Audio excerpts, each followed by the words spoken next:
Jawwaala kiyya akkuma bantee ilaaltetti suuraa takka arginaan niitiin xiyya jawwaala guutuun na jalaa foormaat goote suuraa takka illee hin qabu. Yookaawuu abbaan mana kootii akkuma witisaa biseenee sagalee takka dhageetti waan hinaafuuf jecha viidiyoo xiyya guutuu na jalaa diileet godhe. Haflaa mucaa kiyyaatii fi viidiyoo guyyaa aruuza keenyaa jettanii hin rakkatinaa. Har'aa daataa waan qabdaniif jecha barnoota biraatiin isiniif qabadhee dhufe. Inninis maali? Faayila keenya guututti kan haqame, kan duraan nu jalaa haqame akka deeffachuu dandeenyu isin garsiisuuf. Inninis maali yoo niif jettan aappii tokko appilikeeshinni kun maqaan isaa kan duraaniitiin gargari. Maqaan isaa maal jedhama? Ultuu daataa jedhama. Ultuu daataan kun eessatti argama yoo niif jettan taate? Ultuu daataa asiin appilikeeshina san eessa arganna yoo niif jettan taatanii as keessa bakkuma dur waliif beenu kana Piilistooriin seenna gara olii bakka duratti itti barreeffachuu waliin barre kanatti ultuu daataa jennee ni barreessina. Ultuu daataa akkanatti hogguu barreessineen booda search irratti goona. Barraa'ee jiru ol ni argitanii kanatti akka kanatti barreeffattanii akkanatti hogguu barreeffattan booda search irratti gootan. Erga search gootanii booda inni waan isiniif fidu kana ammoo waan inni gubbufadhee jiruuf jecha mee ultuu daataa irratti dhoofnee haalalluu faayiloota inni fidu amma haa durattiitii fi haa ammaan tanaa maaliin gargar haa jiru. Amma duraan kanaas itti fayyadamaa turre suuraa qofa ja'a. Amma kanaas amma kunis ammaan tanaa waan biraa ta'uun walitti waan akkas akkasiiti. Mee haa duratti itti fayyadamaa turre keessa amma inni kunis akka inni argitan. Inni kun hundinuu waan inni fayyadu keessa suuraa hima jechuudha. Amma keessumaa kan yeroo hedduu beekamaa ta'e isa kana. Inni kunis wanni inni jiru suuraa. Gabaabdumatti wanneen jarra kun jechaan suuraa. Ultuu daataan maal jedha? Kan jedhamu ultuu daataan maaliin garaagarummaa qaba yoo niif jettan taate viidiyoo, suuraa, sagalee fi waanuma ati hogguu duraa jawwaala san keessatti yookaan mobaayilii san keessa waraabdee guututti siif deebisee dhiyeessuu isaati.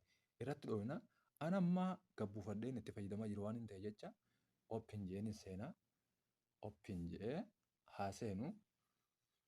Open jedhee eegan seene booda amma agarii ayyamni gootanii fi kana isin hin dhibu. Erga irra dhoofne booda garaagarummaan faayiloota duraaniitii fi aappota duraaniitii fi kanaa maalii yoo niif jettan taate akka kana inni ni argitan jee yaada.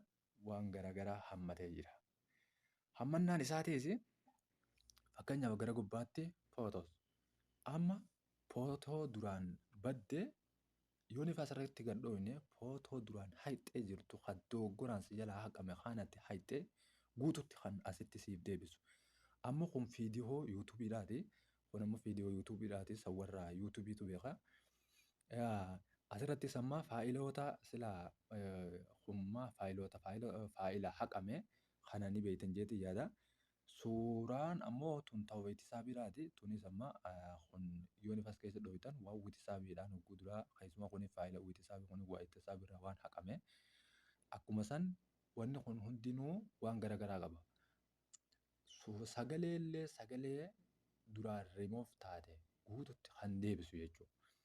Walumaa galatti aappiin kun garaagarummaan isaa viidiyoodhaa fi sagalee duraan waraabamte kan yaaddan hundasii deebisee akka dookumentaariitti isiniif ol kaayee achi booda yeroo itti haajamtanitti argachuu yookaan erga isin jala haqamee itti sheenooytan hogguu isaa kana gabbuufattan argachuu danda'udha. Amma mee viidiyoo takka bakka viidiyoo kanarratti hin dhaabanii viidiyoo kiyyallee sila arguu kan isin hin feene haa ta'u barnoota waan ta'eef. Amma asirratti halluu jettanii hayyamna kannatanii fi erga hayyama kannatanii ammoo hedduu isin garsiisu waan hin ta'eef takka duuba deebitan amma viidiyoo meeqa dafee naa fidee viidiyoo 90 naa fidee jechuudha. Amma irraa fuudhee isin hin garsiisu. Isin amma akka sanitti ilaallattanii ammoo eessaan gabbuufannaa kan jedhamu akkuma isa kaanii amma hogguu suuraa kanatti fakkeenyaaf gad dhoofne suuraa kanarraa takka amma dafee searchinaaf godhe akkana naa fide suuraa takka irratti mee haa isin garsiisu. Amma suuraa tiyya sana fakkeenyaaf deeffachuudhaan barbaada. ergaan ta'ee raayitii asitti goonee achi booda akkuma kaanitti jechuudha. Kun barnoonni kun baramaadha. Bakka kanatti hogguu dhoofnee kanaafuu hordoftoota kiyya kabajamoo gara xumuraatti keessumaa warra shamarraniitiif badhaasa tokko jira.